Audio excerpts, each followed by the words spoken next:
Olá, boa noite. Começa agora o Rede TV News. Muito boa noite. Crescem as denúncias contra profissionais da saúde que fingem aplicar a vacina anti-Covid em idosos. Por falta de doses, o Rio de Janeiro vai interromper a imunização nesta semana. E você vai ver também.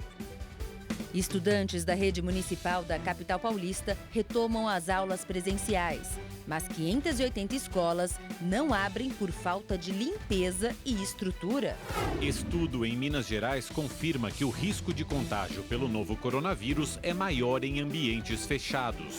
Vídeos que circulam na internet mostram o momento em que profissionais de saúde aplicam a seringa no braço dos idosos, mas eles não recebem a dose da vacina contra a Covid-19. Nos últimos dias, denúncias de falsa aplicação em várias cidades do Brasil viralizaram, né, Mauro? E por isso, Gabi, muitos especialistas alertam que é importante acompanhar com muita atenção o momento da vacinação. É o que a gente vai ver agora na reportagem da Joyce Maffezoli. Acabou! Já?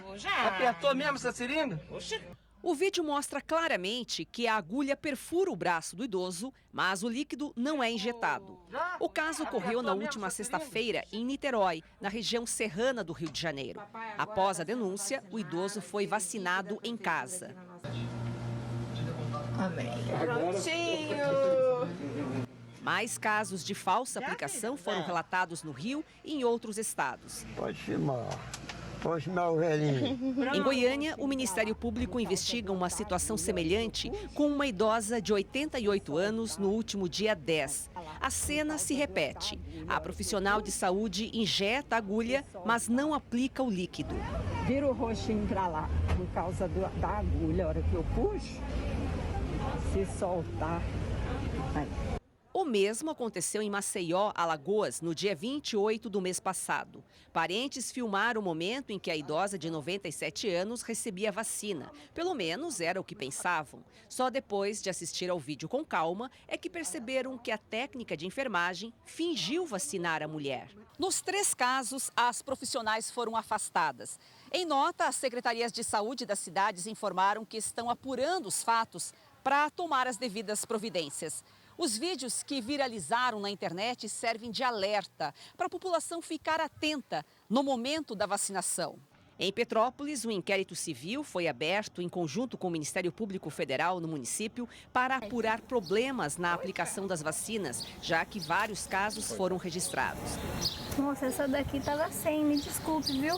Esta especialista explica como proceder para se certificar que a dose realmente foi aplicada. Que esses profissionais de enfermagem mostrem a seringa com conteúdo antes da administração e que depois da administração também mostrem a seringa, né, sem o conteúdo, para que essas pessoas entendam que esse conteúdo foi administrado. Ainda não se sabe o destino das doses simuladas por esses profissionais de enfermagem, mas a vacina é sensível e requer cuidados essenciais para manter a eficácia. A temperatura adequada e o tempo de exposição fora da geladeira influenciam na qualidade. Em tese, obviamente, ela não deveria ser reaproveitada numa situação dessa. Né? Agora, o que as pessoas estão fazendo com isso, a gente não sabe. Quanto mais tempo essa vacina ela fica fora, mais ela vai perder a eficácia, maior chance dela ser um imunobiológico que não tenha validade. Para falar sobre esse golpe, essa situação, está aqui no estúdio com a gente o especialista em segurança Jorge Lordello. Lordello, boa noite. Lordello, os profissionais que são flagrados simulando a vacinação têm sido afastados administrativamente, mas só medidas administrativas são suficientes ou tem algum crime nessa conduta? Boa noite, Mauro. Boa noite, Gabi. Boa noite a todos. Não funciona assim. O afastamento administrativo é óbvio que tem que ocorrer. Se for um servidor, uma pessoa contratada, ela é demitida na hora. Se for servidor público, tem que ter um processo administrativo. Mas ninguém está falando em crime.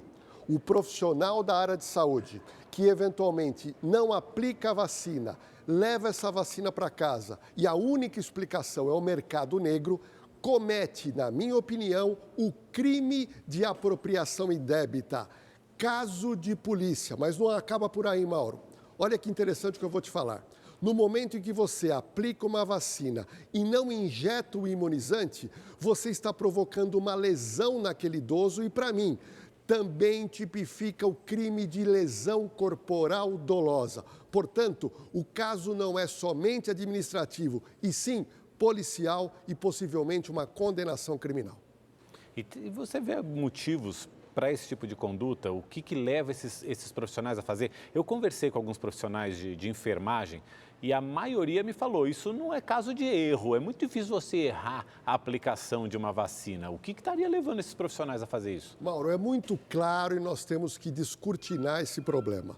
Não há erro, não há eventualmente um profissional que falha, há sim uma má-fé. Um dolo específico para que essas vacinas sejam retiradas daquele centro médico e sejam vendidas no mercado ilegal. Eu tive a cautela hoje de conversar com alguns médicos conhecidos e eles me disseram que nos grupos de WhatsApp a conversa é que esses imunizantes subtraídos, a apropriação indébita, seriam vendidos de R$300 a R$500. Então esse é o comentário no meio médico. E sem contar que tem perigos para a saúde também do idoso que está ali, né? Não é só... Coloca em risco a vida do idoso, não é né? só Porque ele lesão, acha que está imunizado. acha que está imunizado e não está, né? Mauro, vamos lá. Então, esse problema é gravíssimo. Vamos lá. Nós temos dois tipos de fraude. Aquele profissional da área da saúde, que ele não recebe na seringa o imunizante. E ele vai te aplicar o quê? Ele injeta ar dentro do corpo de um idoso. Esse ar penetrando vai, no mínimo, causar uma lesão, causador. E eu conversando com o médico que disse que há também uma possibilidade remota de acontecer uma embolia. Outro problema é quando você, eventualmente, coloca a seringa e você retira a agulha do paciente sem fazer a aplicação do imunizante. Vamos supor que, eventualmente, aquele idoso, aquele paciente estava doente, aquela agulha é contaminada e se ela for aplicada em terceira pessoa que compra, ela pode sim ser infectada por outra doença. Além do que, foi dito na matéria que esse imunizante pode perder eficácia se ele não tiver a temperatura. Então, o caso realmente ele é gravíssimo e a extensão dele é saúde pública. E o que então fazer para se prevenir desse tipo de situação? Bom, agora é o ponto principal aqui da nossa entrevista, que é trazer para o nosso público o que a gente chama de utilidade pública, né? E eu fiz questão de ir a uma OBS perto da minha casa para saber o protocolo. E em São Paulo tem um protocolo rigoroso, que é importante explicar. Nós temos em São Paulo agora que estão sendo imunizados as pessoas acima de 90, já está entrando de 85 anos a 90. Então você tem que levar um documento com foto, que tenha também um documento com o seu CPF e se você tiver a carteira do SUS. Não tiver a carteira do SUS, não tem problema. Com o CPF, um documento com foto, você vai ser imunizado. Você chegando lá, é feito um breve cadastro e em seguida, sendo autorizado, isso é importante dizer, o paciente tem que ver a pessoa colocar a agulha no frasco e fazer a absorção do imunizante. Não é simplesmente ele chegar com uma seringa dizendo, está aqui o imunizante. Você tem que ver e nesse momento, Mauro e Gabi, o funcionário tem que dizer da origem desse imunizante. Em São Paulo é Coronavac ou AstraZeneca. Ok, é feita a aplicação e logo em seguida tem que ser mostrado a seringa aonde o imunizante realmente foi injetado. O que eu tenho orientado nas minhas redes sociais é o seguinte, o idoso deve ir acompanhado, essa pessoa deve estar presente, falar que ela está fiscalizando e você tem o direito de pegar o seu celular, ligar a câmera e fazer o registro. Lordelo, a suspeita que tem do desvio, seria desvio dessa vacina? O profissional ali poderia estar levando isso para um mercado negro ou para alguém da própria família? Essa vacina já estaria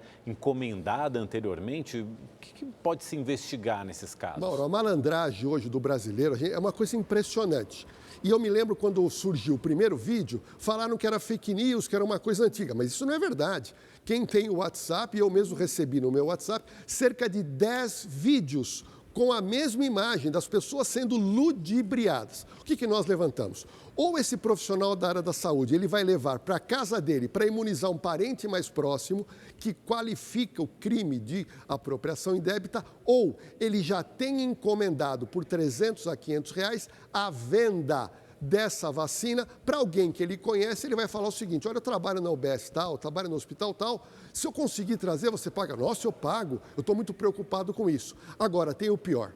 Imagina, Mauro, aquele idoso que toma vacina, que é um momento de alegria, onde você se sente mais forte. E aí o que acontece? Ele volta para casa pensando que está imunizado, mas não está. Aí ele relaxa, pode pegar a doença e aí a própria vacina pode entrar em descrédito. Então o caso realmente é gravíssimo. Lordelo, muito obrigado. E vale a pena também a própria pessoa olhar a vacinação, sim, né? Se está sendo aplicada, dá uma olhada ali para o braço se está injetando líquido. Porque ali mesmo sendo filmada, a pessoa, né, comete o crime, não se sente, né? Imagina sem filmar.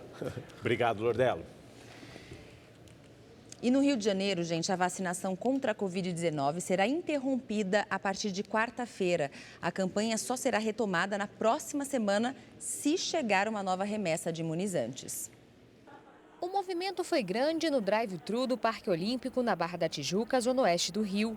Uma fila de carros se formou. Idosos com 84 anos estiveram no local para receber a primeira dose da vacina contra a Covid-19. Quero sair de casa, né, passear, ver os amigos, né, que eu não vejo, né, meus afilhados, não vejo ninguém. É a esperança de que essa pandemia acabe logo, né? Amanhã será a vez do grupo com 83 anos, mas a partir de quarta-feira a vacinação será interrompida na capital.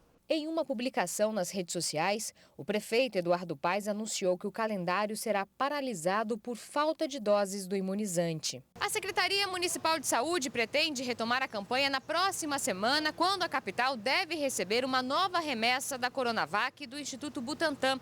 A Prefeitura do Rio garantiu que as pessoas que já foram vacinadas irão receber a segunda dose do imunizante. O grupo de 82 anos vai ficar para a próxima semana, voltando aí ao calendário original. O Ministério da Saúde e a Secretaria de Estado já informaram que há possibilidade de receber novas doses da vacina a partir do dia 23, então a gente vai aguardar aí essa confirmação. O Rio de Janeiro vacinou mais de 244 mil pessoas.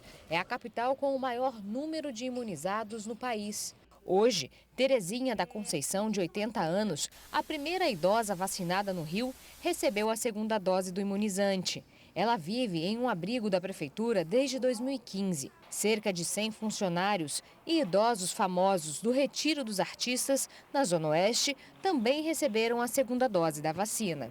Estou super emocionada, porque os nossos residentes vão estar, a partir dessa segunda dose, imunizados, né? É um motivo de alívio, de emoção, de alegria e gratidão. Perdemos muitos companheiros, muitas companheiras, artistas, mas graças a Deus aqui no Retiro o número de casos é 0 até agora e agora com a vacina mais reforçada isso vai ficar. Em Igarapé, na região metropolitana de Belo Horizonte, a vacinação contra a Covid-19 foi suspensa depois que 229 doses ficaram sem refrigeração.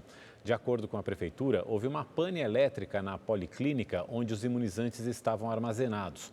Em nota, a Secretaria de Saúde afirmou que pediu uma avaliação das doses para verificar se elas ainda podem ser utilizadas. E uma equipe da Polícia Civil esteve no local para apurar a causa dessa pane. O resultado deve sair em 30 dias. E a cidade de Serrana, no interior de São Paulo, vive a expectativa do início da vacinação em massa. O município foi escolhido pela Secretaria Estadual de Saúde por apresentar dados preocupantes de transmissão do novo coronavírus. Esse é um projeto que o mundo está de olho, é o projeto que foi chamado de Projeto S. Ele é fundamental para o estudo da doença no mundo inteiro. Um dos objetivos é saber se a vacinação vai, de fato, ter um efeito imediato e duradouro sobre a pandemia. E o repórter Giovanni César está na cidade e tem mais informações sobre o Projeto S. Giovanni, boa noite. Que informações você tem para a gente? Boa noite. As doses estarão disponíveis em 8 escolas a partir das 2 horas da tarde da próxima quarta-feira. O cadastramento, que começou na quinta-feira da semana passada, terminou ontem. O município, que segundo o IBGE tem cerca de 46 mil habitantes, a intenção é vacinar cerca de 30 mil pessoas. O projeto é um ensaio clínico pioneiro no mundo, com o objetivo de avaliar a efetividade da vacina aplicada em massa com o vírus desativado para comprovar se o imunizante é capaz de interromper a transmissão da doença. Somente moradores aqui da cidade podem participar desse estudo. Não vão poder receber a Coronavac mulheres grávidas ou em amamentação, quem apresentar febre nas últimas 72 horas antes da vacinação e portadores de doenças graves. Médicos vão orientar a população nos locais de aplicações.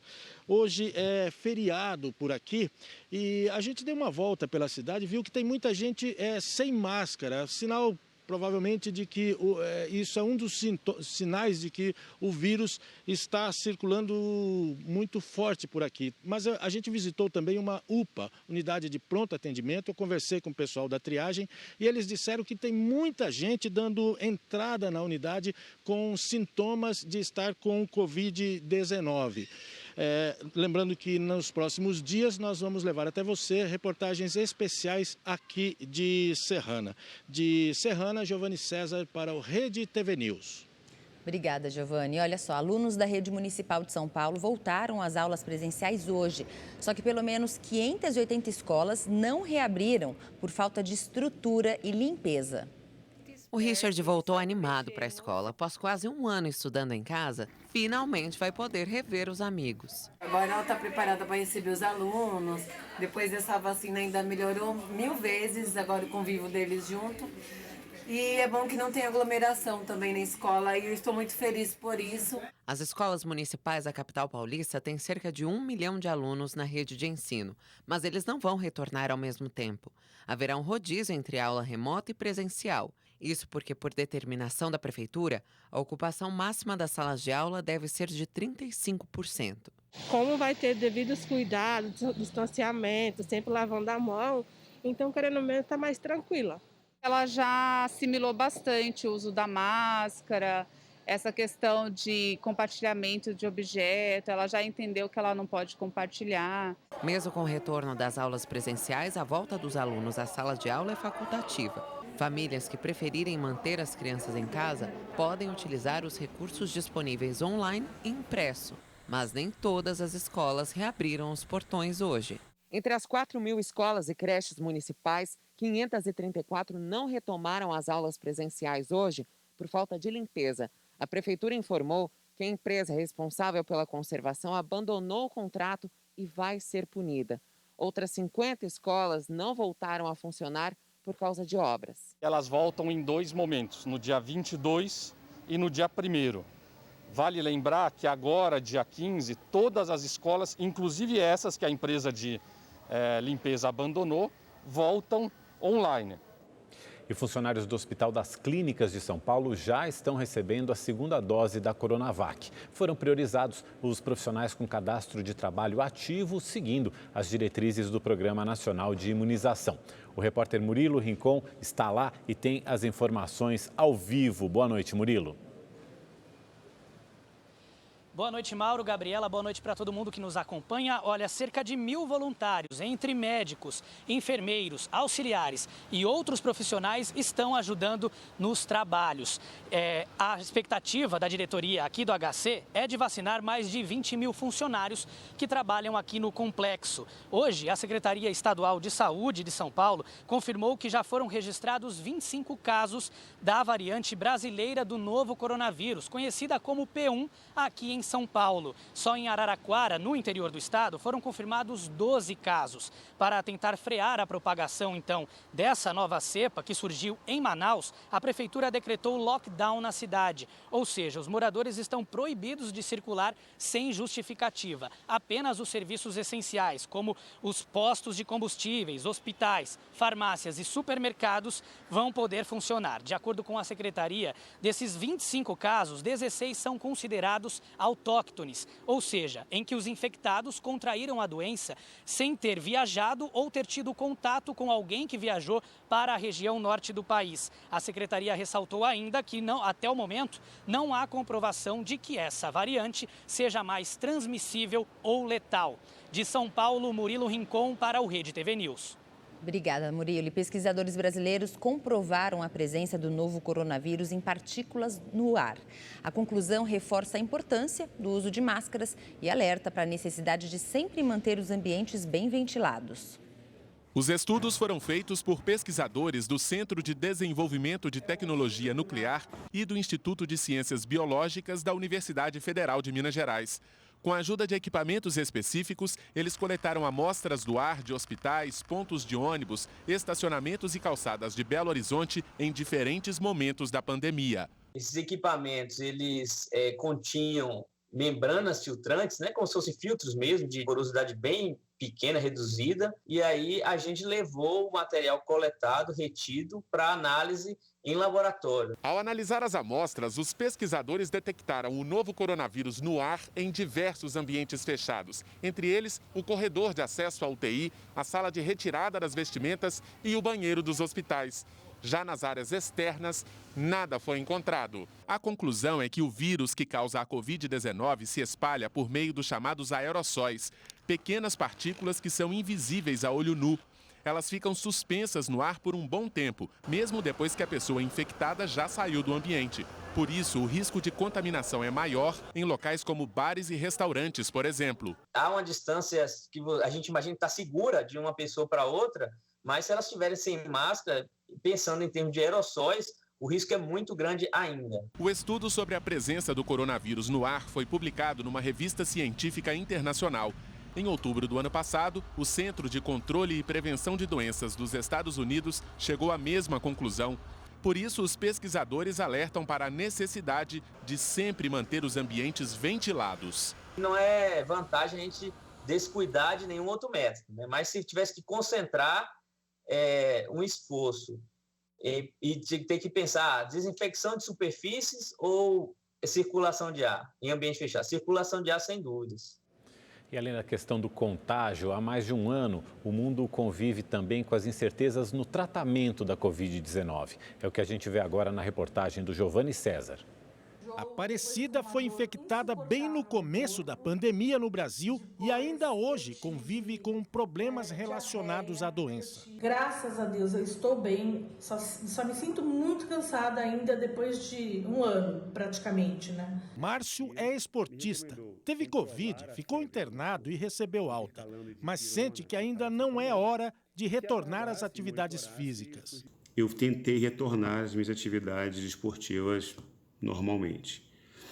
Me senti extremamente cansado e com uma sensação de gripe voltando. Catiane teve Covid em novembro, mas as sequelas persistem. Porque o cansaço ainda, o pulmão está pedindo ainda um tratamento e uma segurança maior, né?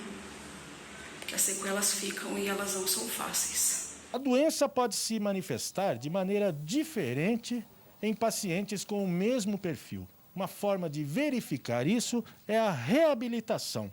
Enquanto um paciente se recupera rapidamente, o outro pode desenvolver sequelas graves. Entender essa diferença de reação de pessoa para pessoa ainda é um desafio para médicos e cientistas. Nesta clínica de fisioterapia na região central de São Paulo, mais de 20 pacientes tentam voltar à vida normal depois da Covid-19. A recuperação é diferente para cada pessoa.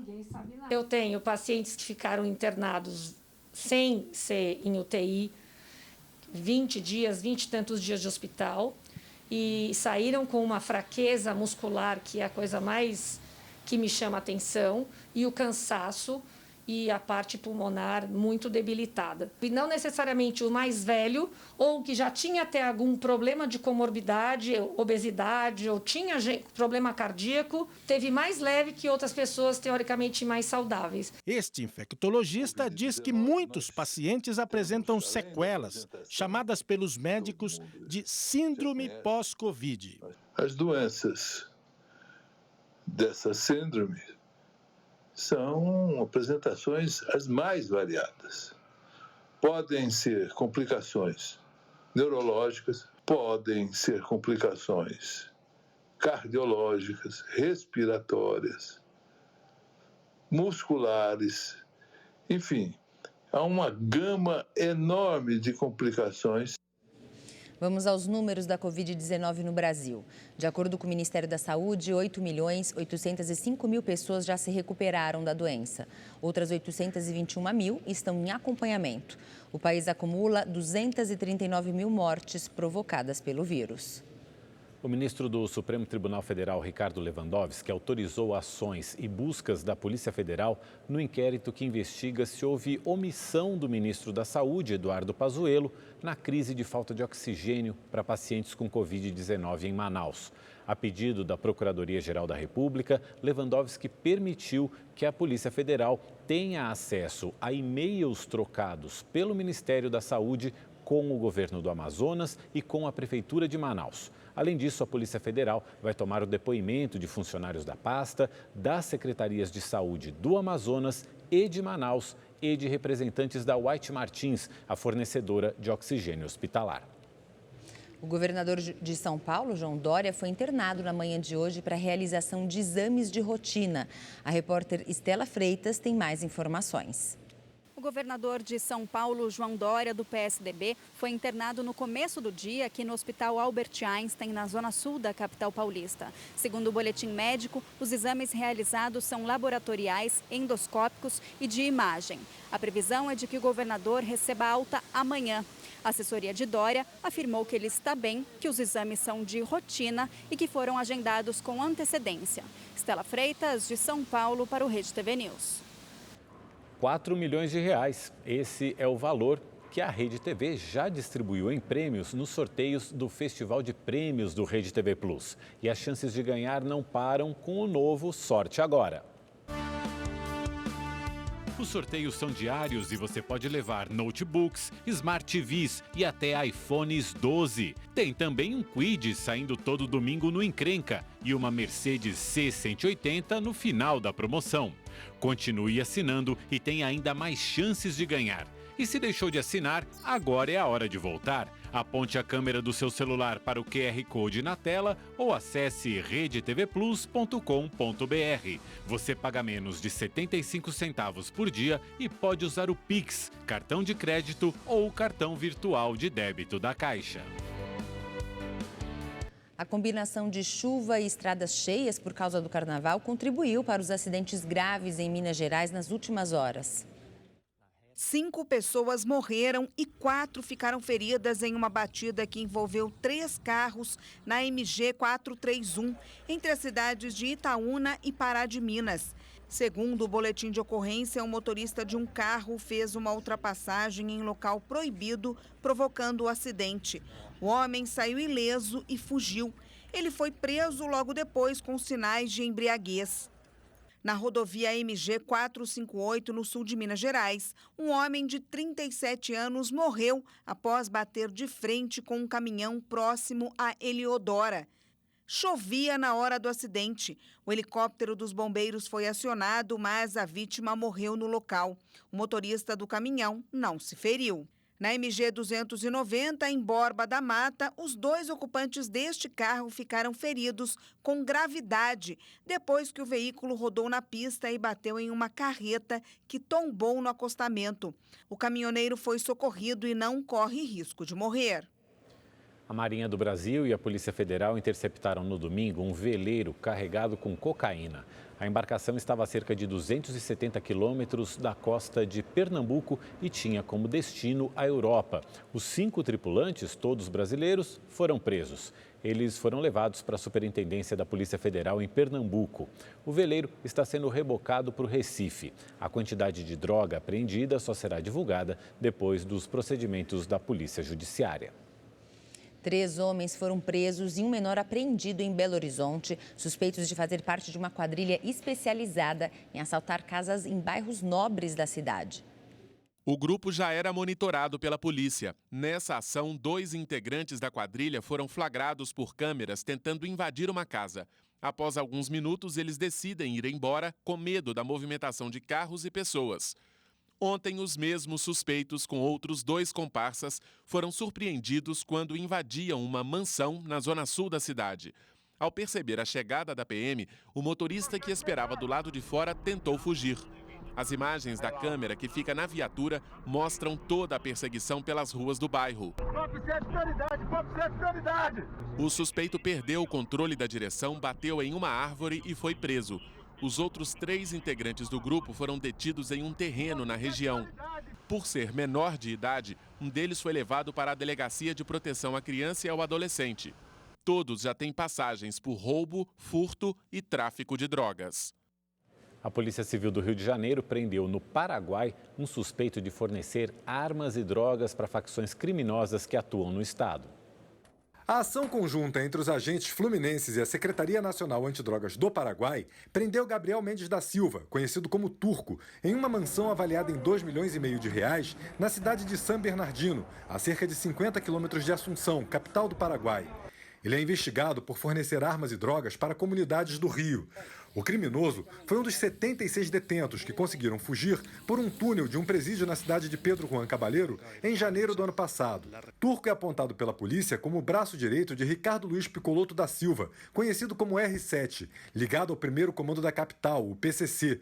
Ele também estava sendo monitorado, mas conseguiu fugir. Apenas a mulher e o filho recém-nascido do criminoso foram encontrados. Ricardinho R7 é sócio de Luciano Martiniano da Silva, vulgo Luciano Pezão, que também é responsável pela remessa de drogas e armas aqui para o nosso estado.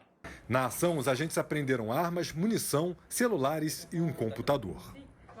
E ainda no Rio de Janeiro, a Secretaria de Administração Penitenciária investiga se pelo menos 40 presos saíram da cadeia com alvarás de soltura falsos.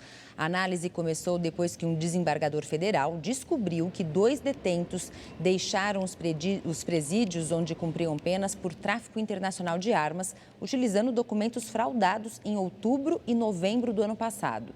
A SEAP informou que, além de abrir sindicância em caráter de urgência, estabeleceu um novo protocolo de dupla checagem dos documentos eletrônicos para evitar fraudes e que a divisão de recapturas está focada no retorno dos criminosos que fugiram. Pesquisa de uma organização do Reino Unido revela que, por ano, ocorrem cerca de 24 mil casos de estupro em Pernambuco. Esse número é 13 vezes maior do que apontam as estatísticas oficiais. E mais da metade das vítimas é de crianças e adolescentes. Pernambuco responde por 4,5% do total de casos de abuso sexual infantil que chegam ao Disque 100, canal de denúncias do Ministério da Mulher, da Família e dos Direitos Humanos. Em mais de 80% das notificações, as vítimas são meninas entre 5 e 14 anos. Os abusadores são, em sua maioria, homens, conhecidos ou parentes, muitas vezes pais ou padrastos. 67% dos abusos ocorrem dentro de casa. Foi o que aconteceu com essa vítima, a qual chamaremos de Alice. O abusador dela foi o próprio padrasto. Eu tinha 11 anos de idade quando começou. E se perpetuou dos 11 até os 16 anos, continuamente. Da primeira vez ele me pegou de surpresa, mandou sentar no colo dele, pegou nos meus seios, perguntou se poderia me tocar por dentro da minha roupa e eu fiquei muito assustada. Os órgãos de segurança pública do estado de Pernambuco registram cerca de 2 mil casos de estupro por ano, metade deles contra crianças e adolescentes. Mas esse crime é marcado pela subnotificação. E os números reais podem chegar a 24 mil casos de estupro por ano, 12 mil deles contra meninos e meninas. A estimativa é da ONG internacional Lucy Faithful, que publicou uma pesquisa inédita.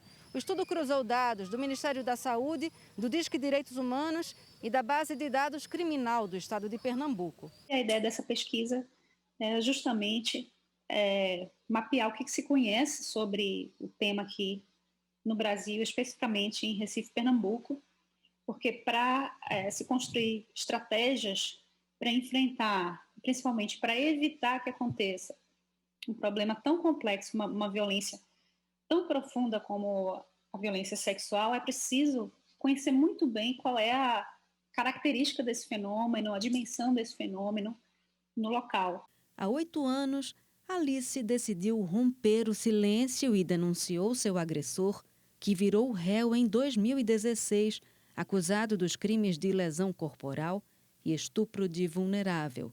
Desde a primeira vez eu relatei para minha mãe, eu contei. Foi muito difícil isso, mas eu contei para ela desde no primeiro dia que ele fez isso e ela não acreditou em mim, ela acreditou nele. Ele me pegava desprevenida, de costas, geralmente de costas, e apalpava meus seios.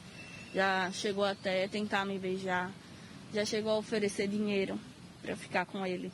Isso se dá na origem de como esses casos chegam ao sistema de defesa e de segurança pública. E aí é importante destacar a precarização da polícia científica, da polícia investigativa. Em todo o Brasil, as dificuldades que essa polícia tem em adquirir provas e tomar os procedimentos adequados. O Disque Direitos Humanos registra por ano mais de 20 mil denúncias de violência sexual infantil no Brasil. No Ministério da Saúde, as notificações, geralmente classificadas como estupro, são próximas de 20 mil por ano. Os dois sistemas não são integrados, o que dificulta uma leitura real a partir dos dados oficiais. Para combater esta epidemia de violência contra crianças e adolescentes, os adultos precisam exercer um olhar atento e protetor.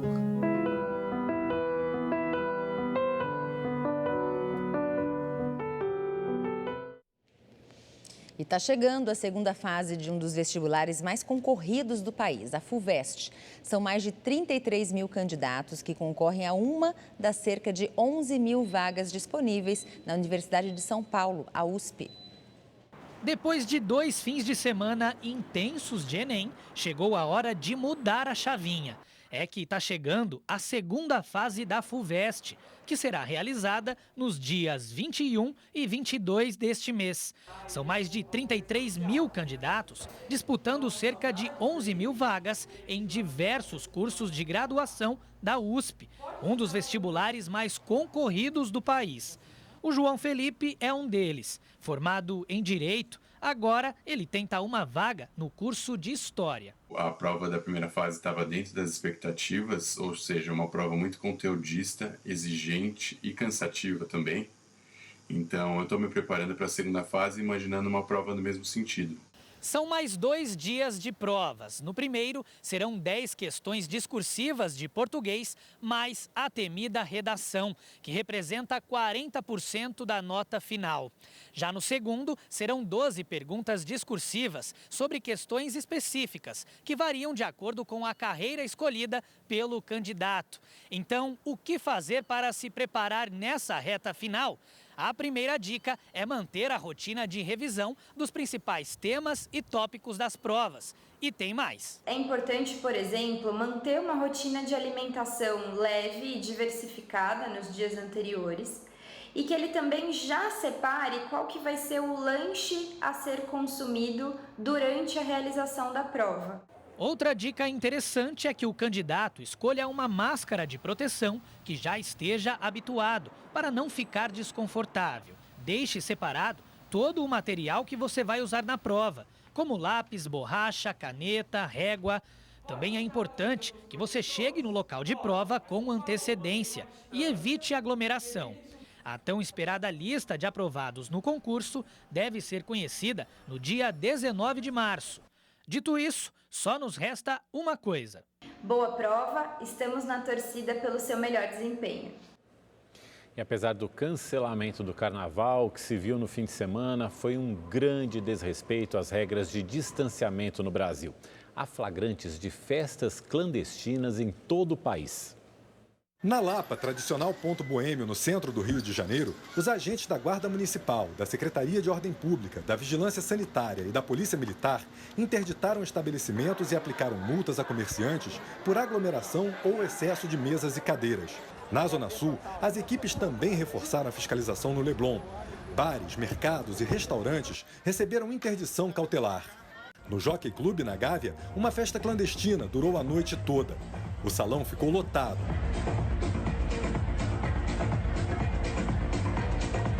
Já na Zona Oeste, havia fila para entrar nesta boate na Barra da Tijuca.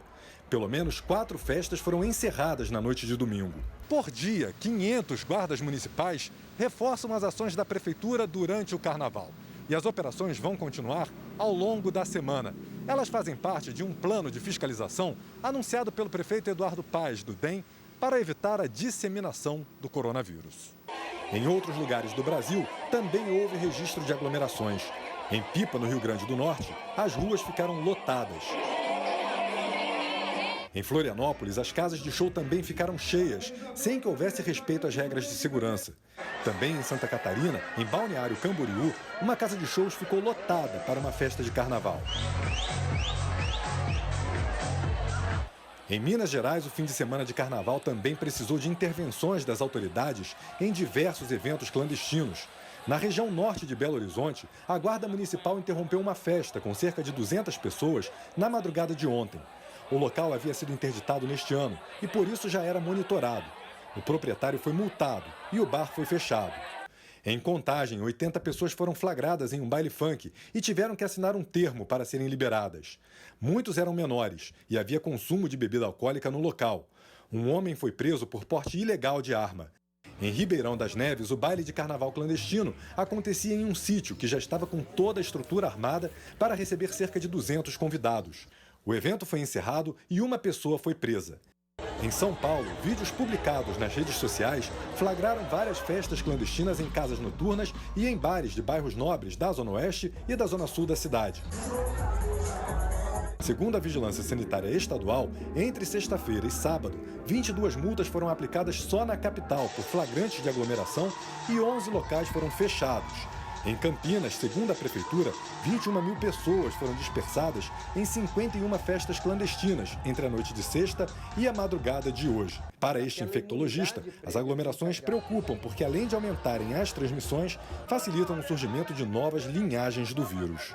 Quando ele encontra muitas pessoas já infectadas, já imunes, para continuar a circular, dos mecanismos que os vírus se utilizam é adquirir uma maior transmissibilidade, sofrer alterações para enganar o nosso sistema imune, para continuar circulando naquela comunidade. Então, ele aumenta a sua chance, né, de sofrer mutações, de criar variantes mais resistentes àqueles indivíduos que já foram infectados. A Organização Mundial da Saúde aprovou hoje o uso emergencial da vacina desenvolvida pela Universidade de Oxford, junto com o laboratório AstraZeneca. A aprovação é válida para os imunizantes produzidos em laboratórios da Coreia do Sul e na Índia. As vacinas fazem parte do consórcio COVAX, que pretende levar cerca de 1 milhão de doses para mais de 100 países considerados pobres. Rede TV News fica por aqui. Obrigada pela sua companhia. A gente se vê amanhã, né, Mauro? Amanhã tem mais. Obrigado pela companhia. Tenha uma ótima noite. Até amanhã.